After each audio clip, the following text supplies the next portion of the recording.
Em defesa de Deus, a vergonha de sermos parte do Criador.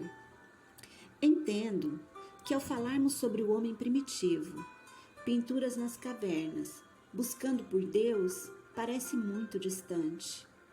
Porém, não podemos entender nem a natureza da busca religiosa que temos hoje, nem as nossas atuais dificuldades religiosas, sem considerar este início.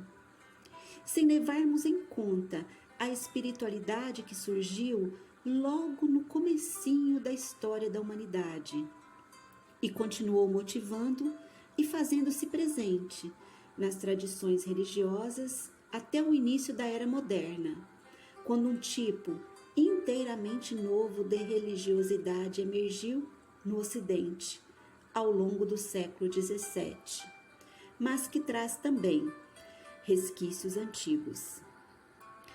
O estudo dessas artes antigas, as pinturas desenhadas nessas cavernas, mostram que o homem fez delas o seu primeiro santuário e o xamã, o seu primeiro líder espiritual.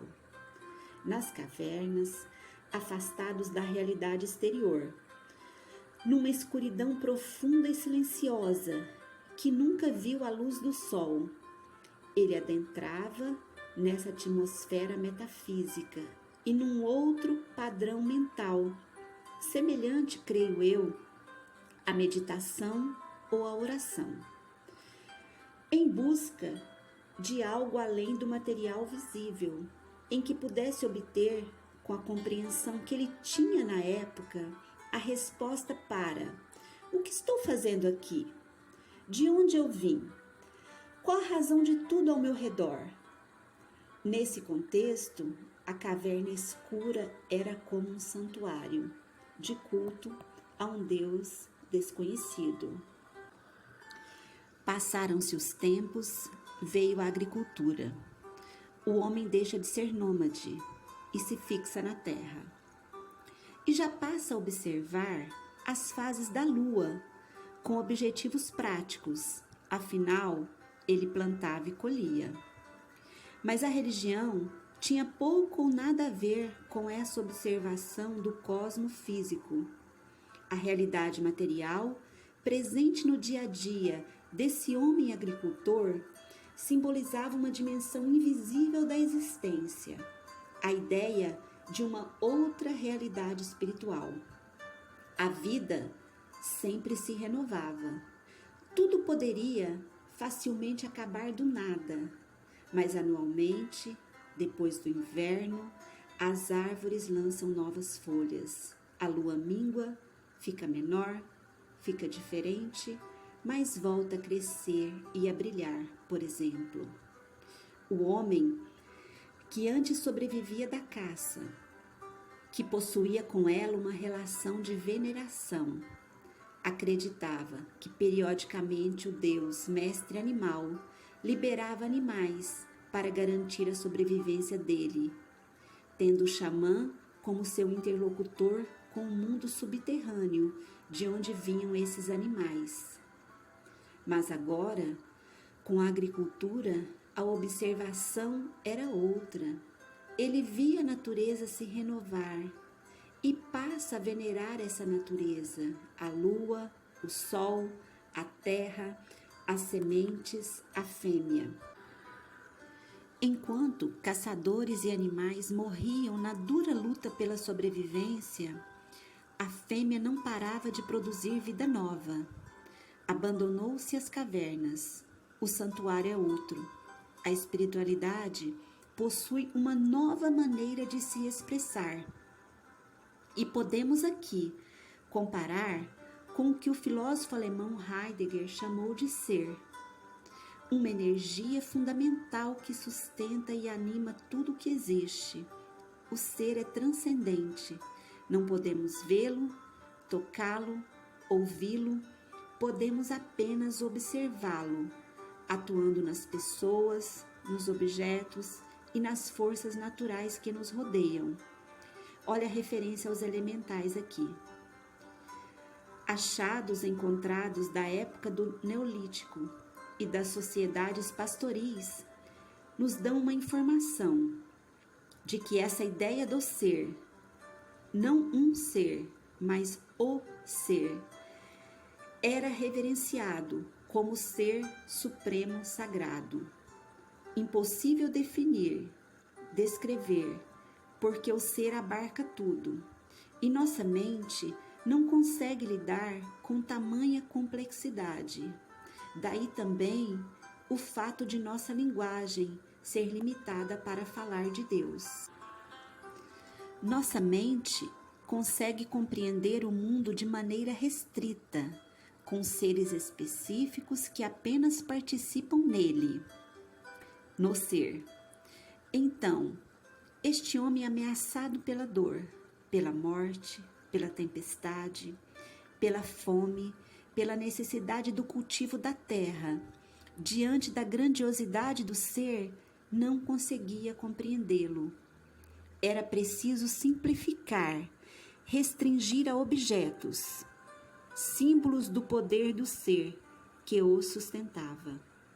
Uma pedra, uma rocha, por exemplo, símbolos frequentes do sagrado, expressam a estabilidade e a continuidade do ser. A lua, seu poder de infinita renovação. O céu, sua transcendência. Simboliza o ser estar presente em todos os lugares, em todo o tempo. Nenhum desses símbolos era venerado por si só e em si mesmo. Ninguém se curvava e adorava uma pedra. A pedra era apenas um foco, uma parte que direcionava a atenção da pessoa para a misteriosa essência da vida.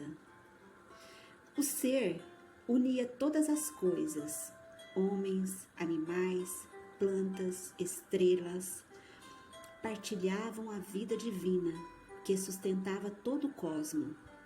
Sabemos, por exemplo, que os chamados árias, que deram início à civilização indo-europeia, que habitavam a antiga Pérsia há 4.500 anos antes de Cristo, reverenciavam uma força invisível e impessoal existente dentro deles mesmos e nos fenômenos naturais.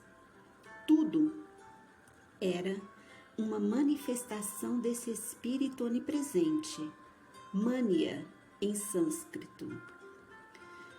O mundo antigo não acreditava num único ser supremo.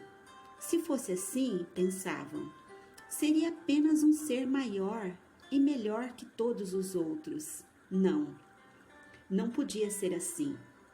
O ser tão poderoso que sustenta o universo não poderia ser semelhante a um ser comum, nem sequer poderia ser um só. Essa ideia era inaceitável e carregava em si uma vergonha da qual herdamos até hoje, de nos sentirmos insignificantes para Deus.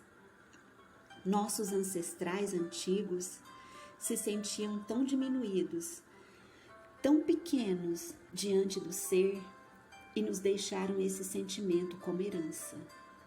Eles imaginavam uma raça de seres especiais, de uma natureza mais elevada que a deles, e os chamavam de deuses. Afinal, muitas forças invisíveis atuavam no mundo. Não poderia ser apenas um. Temos a força do vento, calor, fogo, chuvas, mar, água, ar, e essas forças da natureza eram identificadas como deuses. Olha aqui a referência aos elementais novamente. Por exemplo, Agni, o deus ariano, era o fogo que transformava a vida humana. Os árias chamavam seus deuses de os reluzentes, porque neles o espírito brilhava mais intensamente que nas criaturas mortais. O brilho do espírito não estava no homem, mas até esses deuses não tinham controle sobre o mundo. eles também se submetiam a uma ordem maior, transcendente, que sustentava a existência de tudo, situava os astros em seus devidos lugares, organizava a sucessão das estações do ano e obrigava os mares a respeitarem seus limites. Estamos ainda no começo dessa história, dessa busca do homem. Continuaremos no próximo vídeo. Eu sou a Jus Rezende, professora de Teologia na Unicidade. Se ainda não se inscreveu e puder, inscreva-se no canal. Fiquem com Deus e até a próxima.